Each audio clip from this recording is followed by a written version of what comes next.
Hey friends, Katie here from Equestrian Movement, and this is part 2 of our assessment lesson with our friend Dustin, whose owner sent the inquiry through to me about issues with her horse rearing. So what we're going to be doing in part 2 is starting to assess the horse and why he's doing the rearing in the first place, and we're looking at what we're going to do next with our friend Dustin. So if you missed part one is the pillars of our holistic horse handling training, and as we work through this video, you're going to see how we implement those pillars in our assessment and how we're going to continue them in training to address our behavioral issues. So the first so when we're looking at working with a new horse through our pillars, pillar 1 is relaxation. Does our horse feel safe to relax? Does our horse feel safe in the environment? Does our horse feel safe to be vulnerable around us? The next thing that we're looking for is our compassionate leadership skills. How does our horse take direction? Are we comfortable giving direction? And is our horse seeking direction from us? Cueing and communication. So does the horse understand the application of pressure? Are they seeking the release of pressure? Are we marking the behavior we want appropriately and motivating them to do it again? So how are you going to guide them into the behavior? How are you going to mark it? How do you motivate them to do it again? And then emotional agility. How did your horse respond to the ask? So Dustin is actually giving us some pretty, good signs that he's not holding a significant amount of tension associated with the environment.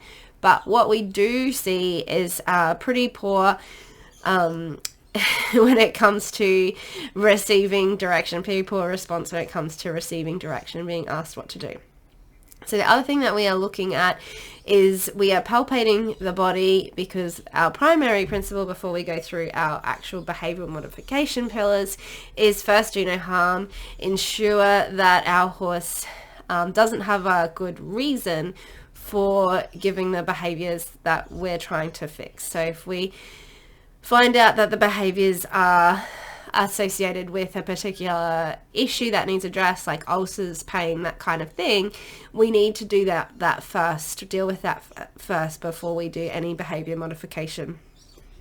So it's pretty normal for a horse that doesn't know you to not take direction well from you. The way that they resist taking direction from you is generally a pretty good indication of their personality type. So Dustin is quite comfortable with saying no. He's not getting anxious about saying no, so we can assume that he's pretty confident and self-assured, which from the history or from what the student has told me about Dustin would indicate that he's, as far as thoroughbreds go, he's going to be fairly confident and self-assured, and he's going to fit into probably our adventurous quadrant, being particularly motivated by going out on trail rides. So thoroughbreds that are confident and secure in themselves tend to like going out on an adventure, and they tend to be good for trail riding. It's more of our kind of spooky reactive horses that are a bit more insecure that you're going to see too scared to like leave the property, and so they you kind of see those spooky behaviors here when you start working with them. So he's pretty cool, calm and collected to be working with me. So the rear potentially could be associated with a spook, but I would say it would more be associated with a protest, and so we're going to dig in and try and figure out why he would protest. Seeing some nice relaxation cues there, the head lowering, a little blow through the nose. We are getting a little bit of fidgeting, and so this happens as our horse comes into a deeper state of relaxation. So one of the reasons why our leadership skills are so important with our horses is that it actually creates a lot of relaxation in them when they feel comfortable and confident in us giving direction and taking the lead with them. It means that they can let go of control of their environment, let go of control to us. We will keep them safe. We will tell them what to do. And that creates a lot of relaxation in them. So being able to confidently give direction, give praise, give direction, give praise, give direction, give praise, creates just a lot of relaxation in general, because it builds trust and confidence in us and our leadership ability. It helps us show up to our horse as a leader worth following. But it's pretty normal as we see them come into deeper states of relaxation, when they aren't quite ready, when that trust isn't there yet, for them to snap themselves out of it. And you can see that that's what he's doing here. As he starts to feel a little safer to relax, he changes his mind and he snaps himself out of it, takes himself for a little walk. And so that's like, the little bit of fidgets that he can get. Doesn't know me well enough yet to actually go into that deeper state of relaxation with me. So while he's happy to stand, I'm going to palpate and see if we can find any reasons for why he would rear in the first place, getting some nice relaxation and connection there. So that would be associated with the tension that he's holding in the muscles there, and him feeling me kind of, the actual palpation of the tense muscles feels good. And so that was like a little thank you there. We want to see the mouthing, the licking, the chewing is releasing the tension, coming down into a deeper state of relaxation. So every time he kind of gets a bit uncomfortable with coming down into a deeper state of relaxation, he gets the fidgets, takes himself for a walk. But he is somewhat starting to take direction better. Not quite so much resistance. And then we see the resistance there. 3 arse and then no longer. So that's a pretty good indication of a horse that's pretty secure and confident in itself, is that it's going to kind of start pushing back and fighting the direction given, because it's not willing to let go of control and let me lead just yet. So we can see the tension building with giving him direction. So his head comes up. And so bearing in mind that this is like a super simple exercise on the ground, he's not taking direction particularly well. So if we're going to, put a saddle on him, put a bit in his mouth, start asking more demanding things of him, in particular, the student that has sent in the inquiry is coming back into riding after not having ridden as an adult for most of her adult life, then he's also going to have the confidence to look after her as well. So we're definitely going to see where that lack of willingness to take direction is going to become behaviors when we start pushing what we're asking of him.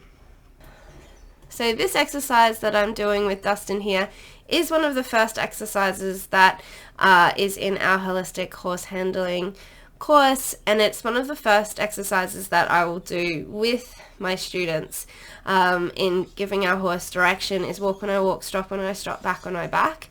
Such an easy way to show up for your horse as a leader, being able to see how well they are taking direction if they are seeking you for direction before you start putting yourself into more challenging scenarios. Just a week of doing this exercise often sees a significant improvement in behavioral problems when my students come to me. So it's, being able to give your horse direction confidently and then take it competently goes a huge way towards developing relaxation in your horse and having them kind of let go of that control and build the trust and confidence in you to lead, so that they don't have to be the one in charge. And that helps to kind of build out the conversations with them. You don't want to be giving your horse direction in a high pressure, high stress exercise if they're not taking direction well in a super simple exercise like this one.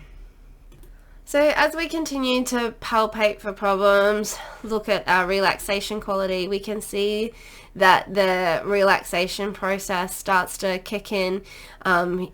The deeper blows, the tail lifting, the head comes lower, and then they do snap themselves out of it when they don't feel safe to get into that state of relaxation with us.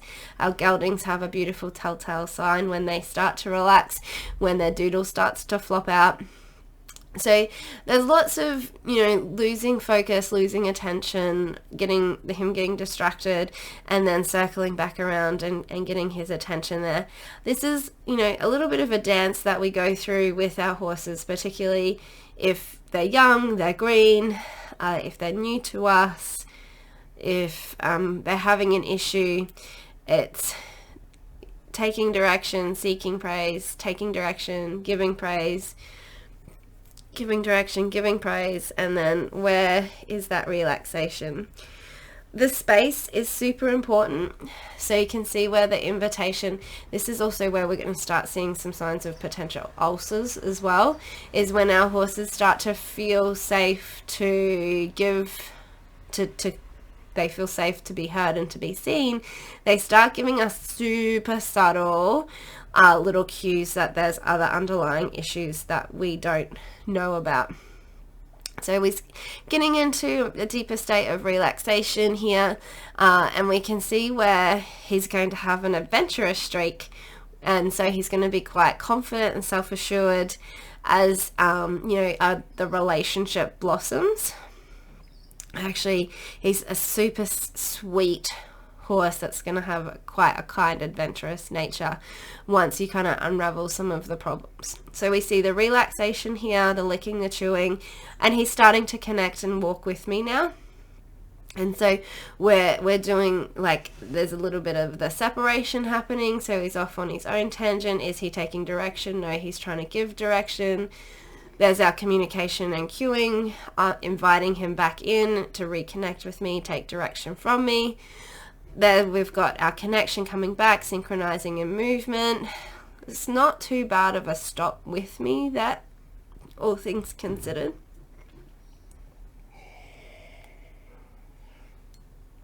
And a little bit of a disconnect there as well.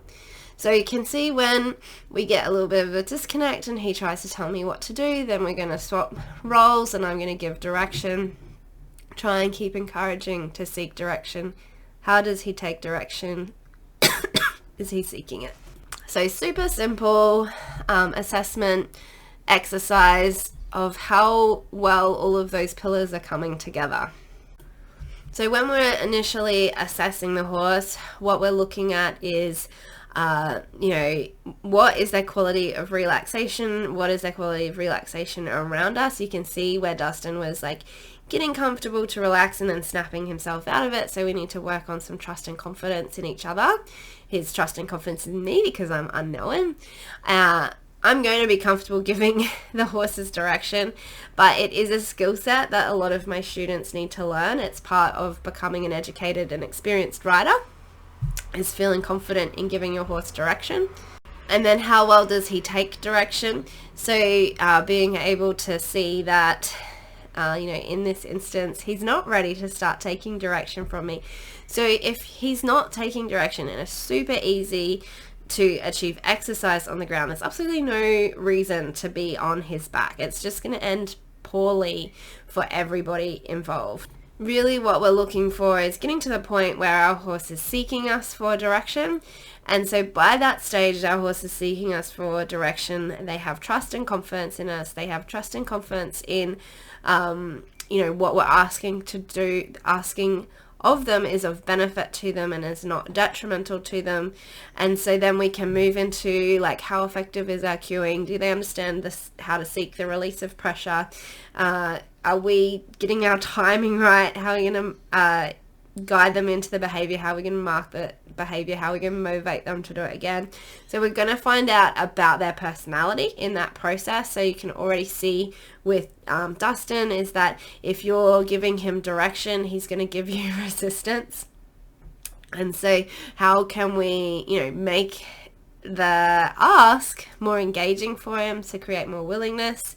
And then we're going to do our emotional agility skills. So, when we ask him to do something, when we give him direction, how has he responded to it?